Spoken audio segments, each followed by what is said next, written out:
One of the hottest races at this year's Emmy Awards is for Best Drama Actor. The lead at Gold Derby has just changed hands twice. Rami Malek is now ahead of Kevin Spacey, but are they really out front?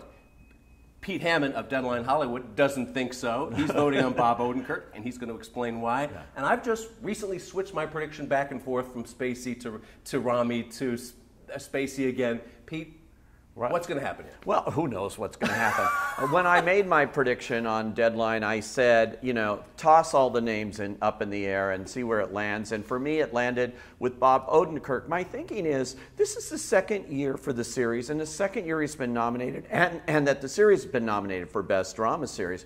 It proves they like it.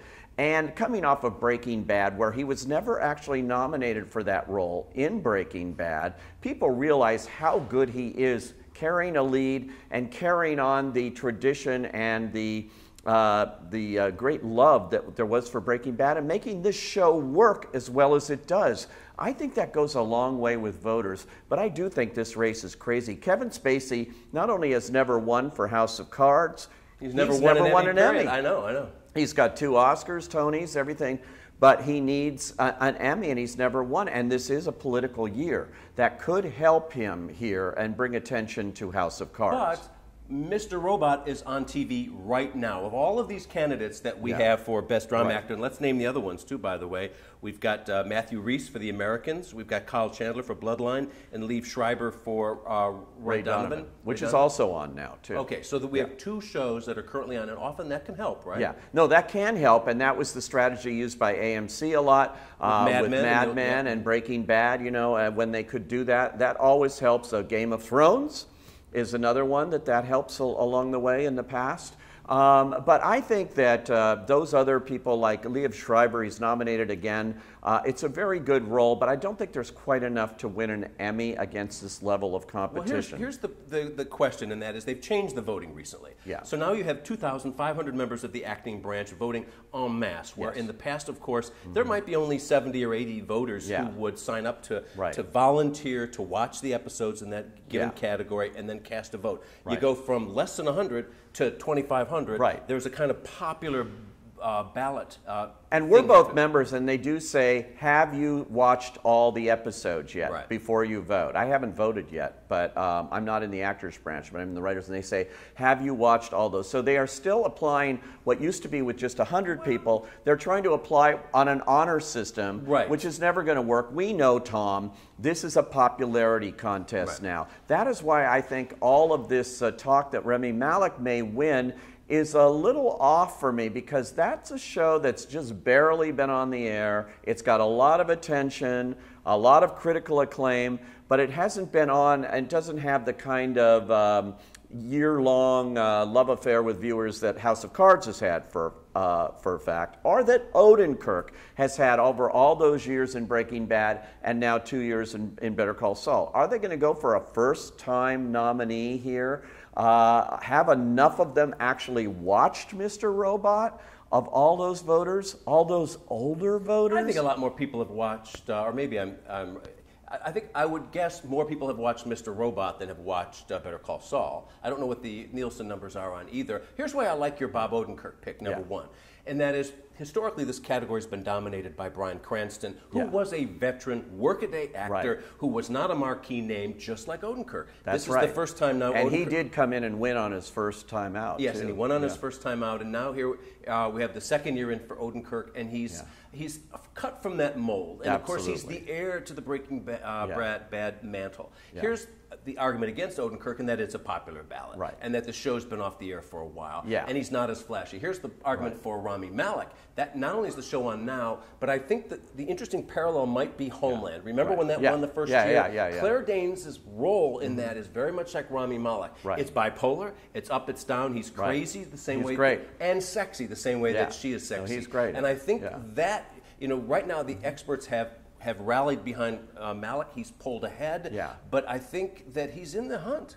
He's definitely in the hunt. I'm not saying just because you're a first-year series you can't win. I just pointed out that Bryan Cranston did win that way, you know, and others have. Then it took Jon Hamm 8 seasons of Mad Men to actually finally win at the end. So There's all kinds of examples all over the map. We can talk till the cows come home on this kind of thing.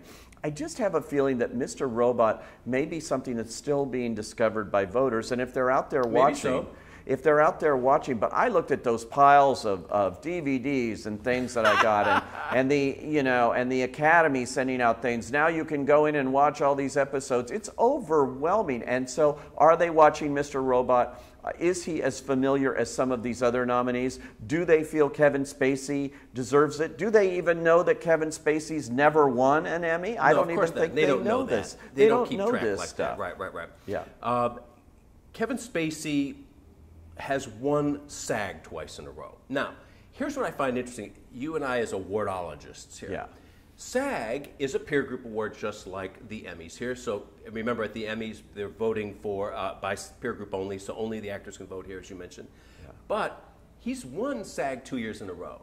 Kevin Spacey has. So now, of course, there are more than 100,000 SAG voters, right, and there are 2,500 Emmy voters here, but still exponentially. I mean, if you're a pollster for national politics, those statistically might line up. So last year was an anomaly because John Hamm was holding this Emmy IOU. Right. I'm not sure we saw a fair fight here yet for Kevin Spacey. Right. And I don't think we've seen a fair fight yet for Odenkirk because of this Hamm factor last year. Right. So if you're just trying to use SAG as a judge, which you can do now, which I don't believe was valid in the past, then it's Spacey. That's fine. I'm not trying to use SAG as a judge here, though. You know, I think that SAG is its own thing very often. You know, Downton Abbey wins the SAG award every year, too, you know. For ensemble, yeah. For ensemble. That's because there's 700 members of it. Just like Orange is the New Black wins every year on the comedy side. Yeah. And that's because there's 7,000. Right. If you ever look at the SAG ballot, I'm a SAG voter, there are 20,000 names. I know, it's of incredible. So, you know, and sometimes maybe they vote that way. It's hard to say when you have 100,000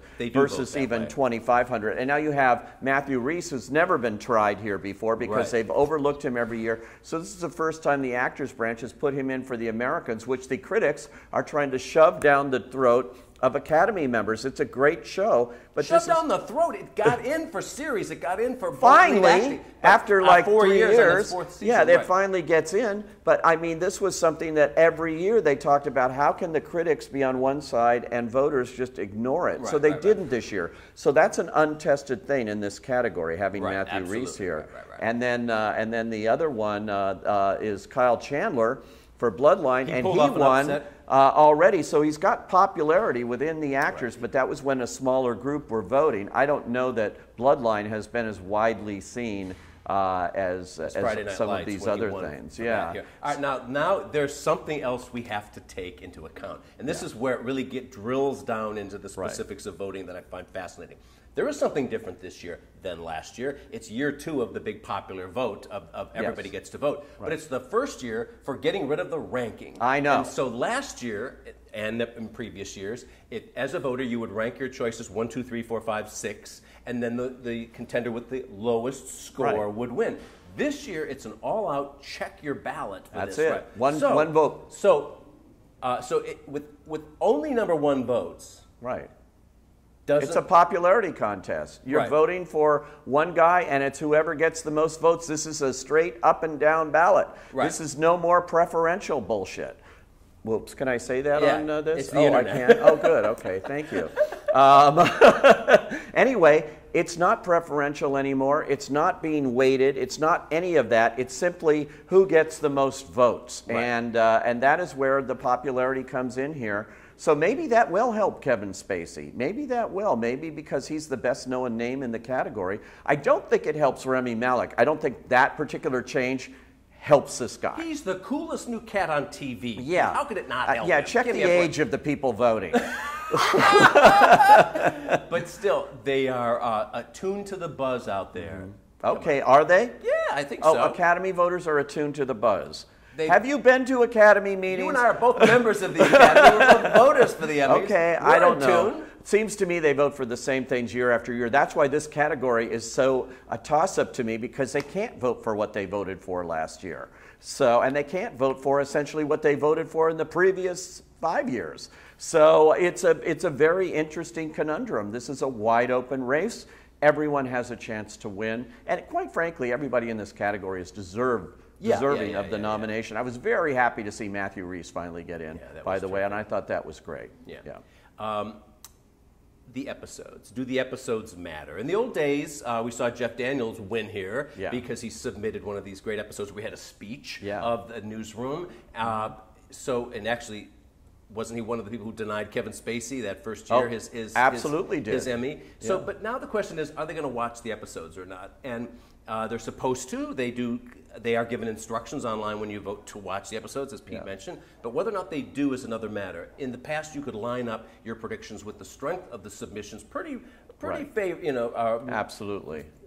Lindsay, remember when Lindsay won for the Bionic Woman? Yeah. And that was the most stunning upset. She had like one episode. Right. But the episode was a doozy. She played a good and bad version of herself. She played twins. Yes. So of course she won. That's how they win at the daytime. And she won. And because in those days, people voted in hotel rooms, and they all sat there, and you actually knew who was voting on those categories. So the question is, are they going to watch it this year? They're not. That is a big question, and I don't think all 2,500 are watching all these episodes. I just don't think so. Last year, because this question matters now, if you want to make your smart predictions this year. Last year, we saw a win by Regina King for American Crime Story in the supporting race, and she had a speech in her episode submission. She gave this big bravura thing, and she pulled off an upset. And all of a sudden, it made me think, wait a minute, they're watching the episodes. They are. I mean, they watched her for sure. They must have watched her. On the other hand, we have Peter Dinklage winning for a big ho-hum episode last year. Margot Martindale won an Emmy last year for a 30-second sipping of a cup of coffee on The Americans. And she's nominated again this year. And she's nominated again. Those seem to be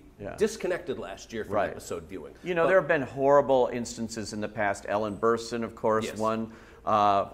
She was nominated for a 14-second role. They had to change the rules after that because they were going alphabetically. They're going by whose name. If you look at these guest star nominees and that sort of thing, a lot of them are repeats. They're people they know. It's not necessarily the best work done. How can you put that in the hands of all of these actors and expect them to have seen every episode? Well, then they're not supposed to vote. Frankly, you can't expect them to do it. No, in fairness, but they're not supposed to vote. Here's who submitted what this year.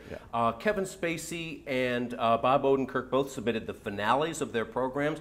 Rami Malek, very smart, submitted the pilot. And often people who win for the first year win for the pilot because it sets up your whole thing. That is true.